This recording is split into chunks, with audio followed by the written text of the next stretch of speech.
Good evening, fifth graders. Today we're going to go over a topic that has been a little bit hard for a few of us, and we have discussed methods in the past, but we're going to go ahead and, try to find an easier way to understand this subject. So, as you may already saw, we're going to be talking about greatest common factor slash divisor by Miss Maria Velasquez. So just going over the definition that we have on our textbooks, the greatest common divisor, GCD, or the greatest common factor, GCF, is what's when two whole numbers A and B, not O, is the greatest whole number that divides both A and B. So we can see this in our chapter 4.3. So after this lesson, we're going to be able to solve these problems without calculators since we are pretty dependent on them. It's going to be something, that you should be able to understand. And we'll be expected to answer problems related to GCD, especially in our upcoming exams, okay?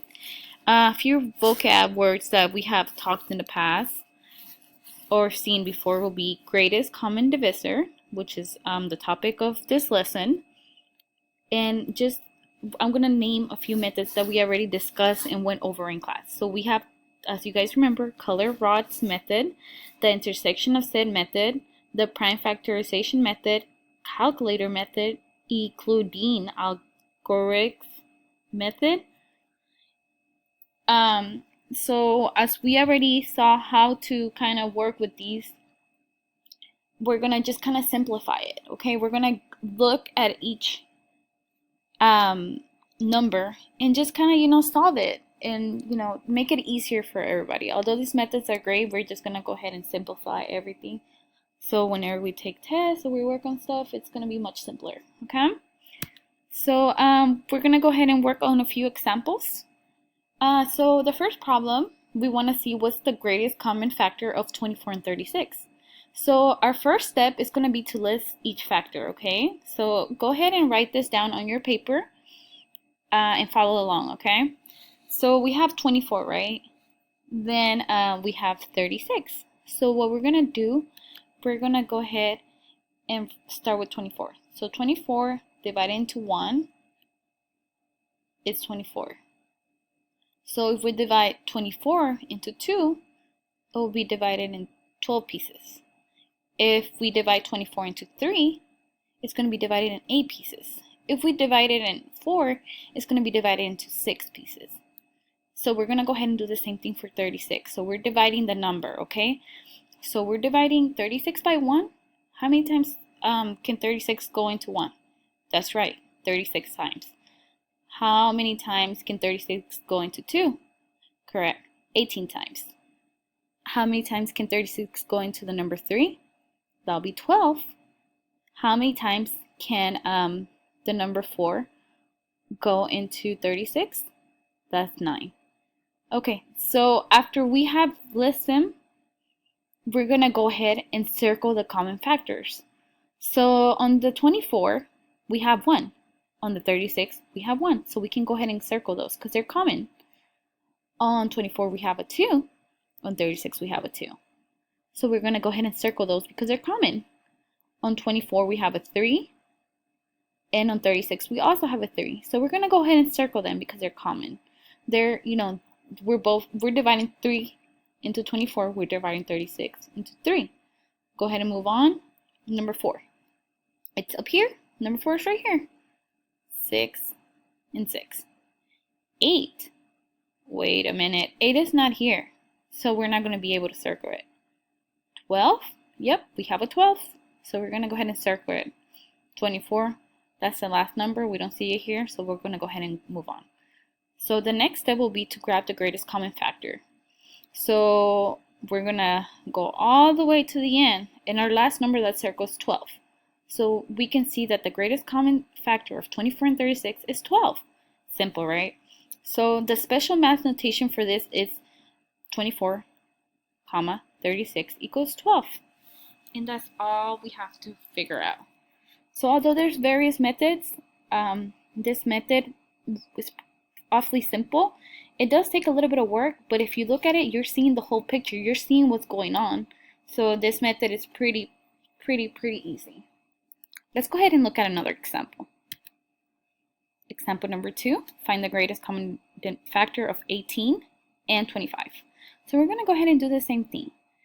Can 18 divided by 1, how many times can that be divided? How many times can that be divided into? 18, that's correct.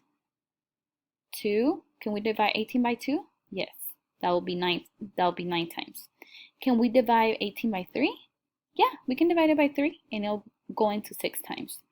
So let's go ahead and move to 25. 25, we can divide it by 1 and it'll be 25 times. Can we divide 25 by 5? Yes. And how many times does 5 go into 25? 5 times. So our next step, as we remember, what do we do next? Yep, we circle. So we're going to circle the numbers that match. So 1 and 1 can be divided into each other, right? Each number. 2, no, we don't see it right here, so we can't circle it. 3 on 18, we don't see it right here. 6, nope. 9, nope. 18, nope. Is there a 5 somewhere up here? Nope. Is there a 25 somewhere up here? No. So the greatest common factor for 18 and 25 is equal to 1. Let's try one more. So we're finding the greatest common factor of 12, 32, and 48. So we're going to step it up a notch, 5th graders, and we're going to use 3, okay? So the same thing. 12, 1 can be divided in 12 times. The number 12 can be divided twice, 6 times. 12 can be divided 3 times, 4 times. 32. 1 can go divided 32 times. 2 can be divided 16 times. 32 can be divided 8 times. 48, we can divide 48 once. In case of 48, we can divide 48 twice by 24. We can divide 3 by 16, 4, 12, 6, 8 times. So what do we have? The greatest common factor of 12, 32, 48 is 4. How do we solve that? Because that's the greatest. That's the last number that actually matches all 3 numbers. So can you believe that these numbers have the number 4 in common? Yeah. You may not think as just by looking at the numbers, but if you do the steps, you'll be able to see that similarity.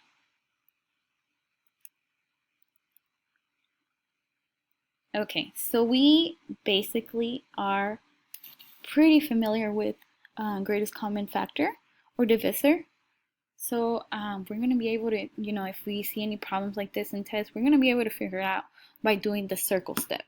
So I feel like you guys did a wonderful job participating. So we're going to go ahead and work on some worksheets with a partner, and I'll pass these out as soon as we're done with the lesson, okay? We do have a quote. Our quote is, lottery, a tax of people who are bad in math. So you don't want to be bad in math, so you can win the lottery, okay? And if you guys need any help, the source was Cool Math, or reference, coolmath.com, okay? So if anybody needs to go to the website, just let me know and we'll work on that. So that's all I have for today. So go ahead and get in partners, and we're going to go ahead and work on a few worksheets, and hopefully we grasp the point better.